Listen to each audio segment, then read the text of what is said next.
There's this police force in the universe, that there's these people that good goes beyond just Earth, and it can actually, be something that's pervasive throughout the universe. And I love that thought.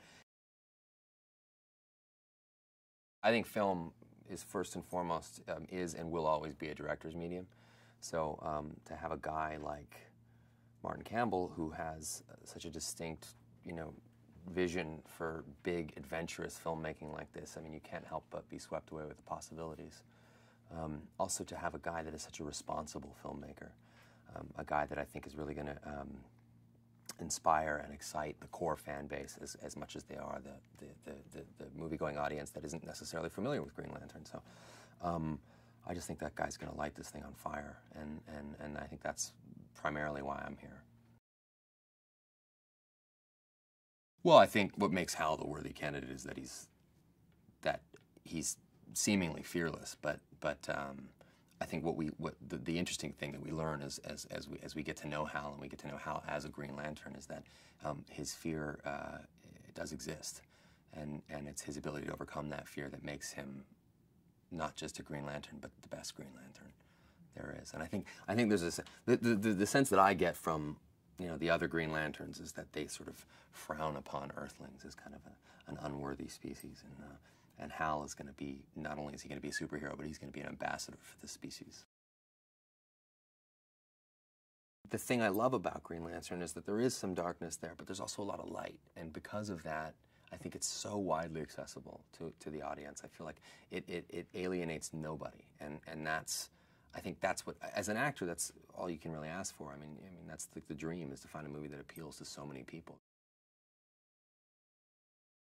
The physical aspects of a movie and that transformation is a huge part of the job that I think people sort of always find that amazing that an actor or anyone for that matter would put themselves through that, but it's kind of essential. I mean, you have to look the part as well. So a lot of the stuff I did was a little unorthodox for me. I mean, it was gymnastics, which was interesting. I did a ton of gymnastics.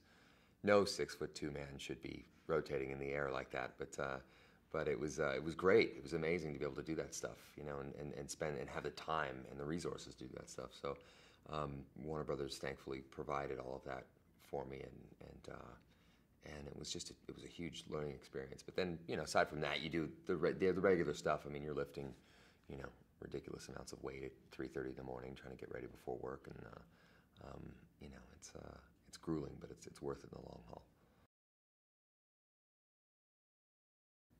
It's the one kind of enduring sort of statement about Green Lantern, and that Green Lantern oath encompasses everything that they are, and it's what they stand for. It's their code. Yeah, he's the first human Green Lantern, and I think he's generally the core see human beings as kind of a subspecies, of an inferior race of creatures that are just destructive and arrogant and ignorant. So for Hal to become a Green Lantern is met with some criticism by the Corps.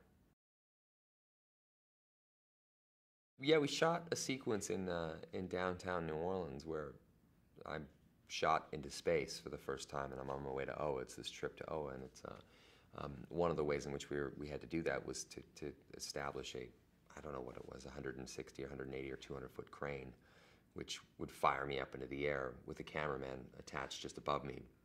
I think the rate was something like 60 feet a second, and so it's just a real quick ride. I mean, maybe 3 seconds tops, but probably the most terrifying experience I've ever had in my life. I was just suddenly close to space.